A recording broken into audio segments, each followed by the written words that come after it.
there is more entrepreneurial nature. Mm-hmm. And I think trans people make the best entrepreneurs for a couple of reasons. One is that we know what it feels like to not have support.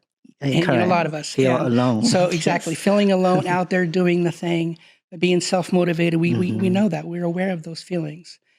Also, we know what it takes to make something from nothing or kind of just reinvent and or pivot your business. That's something we've done quite a bit in the past. And there's strength in our community. There's strength in communities across the world, but our community is unique in the sense that we share a very difficult, if not traumatic experience that really uniquely links us together. And that's something that can really be used as motivation and expertise in starting a business. Yeah. So do you think people who wants to start to do their own business or become their own boss, do you have any tips or hacks? Yeah. In general, like Right. do you need to prepare yourself emotionally, or you need to have some sort of maybe some sort of saving first? Sure, that would be nice. I think a lot of our businesses are bootstrapped, but that's where we start anyway. I think the toughest thing is simply getting started.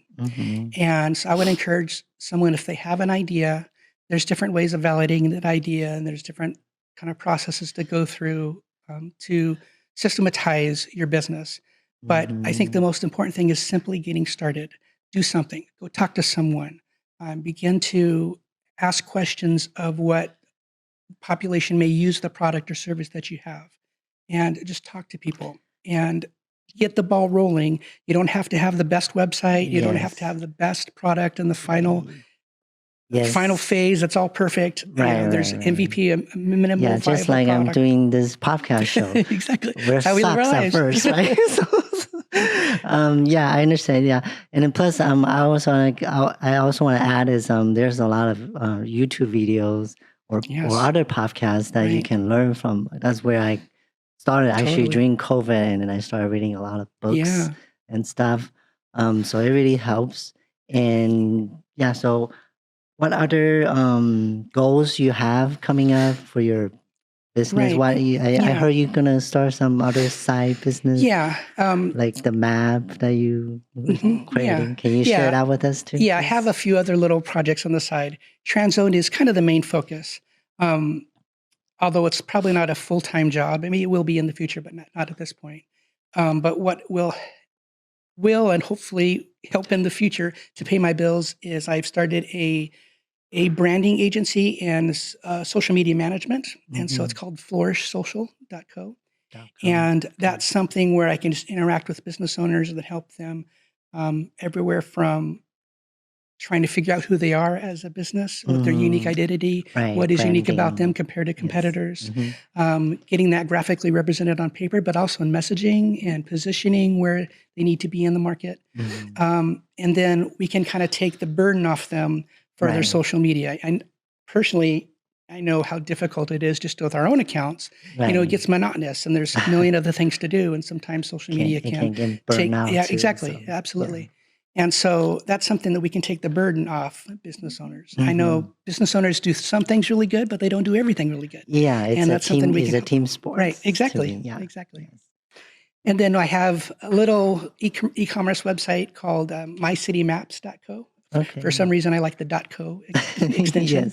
But it's just a little place where you can go and customize your own map of your city or your wedding space, engagement, your favorite date, a bucket list item. You can make a customized wall map for it. And so with different designs. So it's kind of, I bought that and established out on my own domain there. Yeah, so we're going to have all the links in the show note that she mentioned are related to her business. Okay, thank you. So now we are closing up.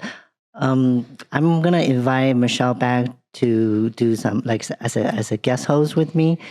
So you want to tell like the audience, like what kind of topic that we might do it together in the future? Yeah. I think my passion is community building, but then also helping empower this entrepreneur spirit. Yes. I would love to see women across the board, queer women and Nice. trans women, of course, Right. understanding their giftings and what they can bring to the table, and then how to monetize that, how to make that a business, a sustainable business for them, to have a sense of self-empowerment, the self-decision making where you're in charge of things. Yes. It's not hard. This is the easiest time in history. I mean, let me rephrase it. It is very hard, but this is the easiest time in history to start with what we have with different platforms and internet available. Yes. So I am really committed to helping our community establish businesses, grow together and grow. And I think there's a lot of areas we're strong in community, but if we can come together linked as businesses and as a business commit to building into our community, I mean, we'll be unstoppable. It'll be very, very exciting and powerful time.